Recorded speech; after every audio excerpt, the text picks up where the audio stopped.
Okay, so here's a quick overview of my homemade e-bike.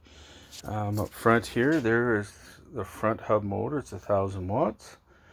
Right in that bag there is all the electronics, the control system. You can see all the wires coming out.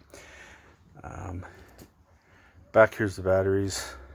I'm going to build a better box for that. Obviously, the long black one is the lithium, and the other four are lead acid batteries, so they're very heavy.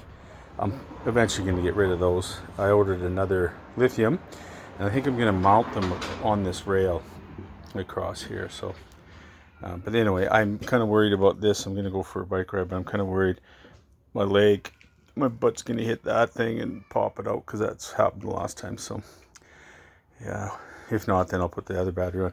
But then anyway, here's the computer.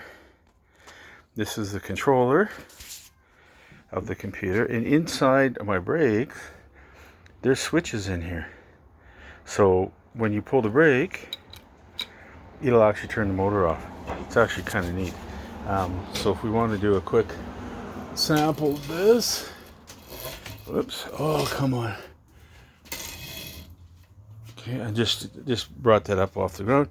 So if we push and hold to turn this on, and that comes on. Now you got to push and turn the light on, and the light comes on. Okay, so now throttle's over here. So if I just hit the throttle, it's going to work. Okay, so you can see the motor turn. And now because it's set on number 1 here, it doesn't go super fast. So what am I going to get? 12.5. This one says 11. So they're not perfectly accurate. So I'm wearing my watch. I'm going to take it out. Okay. Now this number here is the assist number, meaning if you pedal. So if I actually started pedaling here, you'll see the motor will start. Right? So I know this is really jerking around. So, but now I can actually, using this button here, I could increase that to 5 as my maximum level. And so now I can actually hit that. And you can hear the difference. 65, this one says 61, 62. So, and then hit the brake, stops it. Okay, but if you notice, and then there's a cruise function in here too. If I push and hold this for a length of time,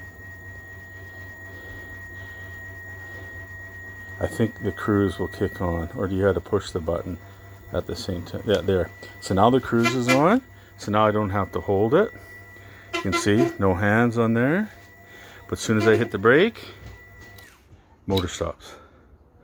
Okay, so that's kind of a neat feature too. So anyway, I know it's a shitty video, kind of wonky, but that's my bike. Oh, and this is my old computer. I'm just using it for comparison. It'll come off once I get this thing dialed in. I'm going to take that off, and then I have a horn coming eventually too. So